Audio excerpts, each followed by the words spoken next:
vượt tuột chuối ôi bốc cô tên là ball rồi tiền bị đi cả po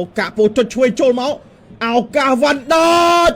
ចាប់ផ្ដើមកែបាល់បើចេញពីជើងរបស់ក្រុមបាល់ទាត់បាញូ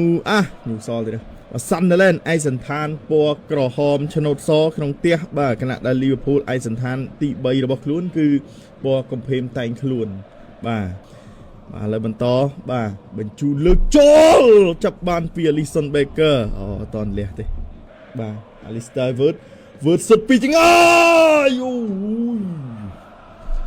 បាទ Robin Rolf បាទជួយបានបើយើងទស្សនាការទប់ឲ្យទាត់ស្ដុំមកជើងនេះអូយសុទ្ធធ្លាក់លុយបាទសុទ្ធធ្លាក់លុយបាល់នេះ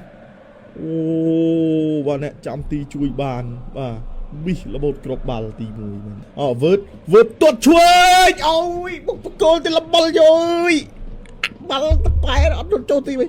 បាទលីវើពូលទាញពីរីកាពោចុចឆ្វេងចូលមក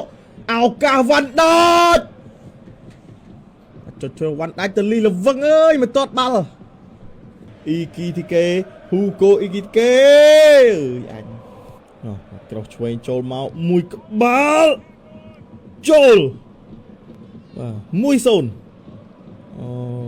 តែទីខ្លួនឯងបាទខ្សែខាពីបានបាល់ពី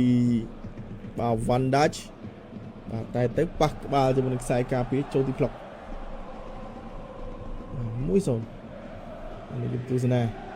បាទនេះអូនេះចូលចប់បាល់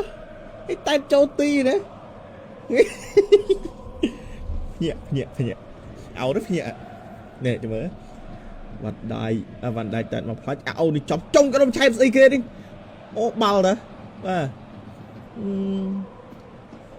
ហ៊ូកូអ៊ីគីទីកេហ៊ូកូបាទទម្លាក់ឲ្យចូលរុញឲ្យវើតថយចូល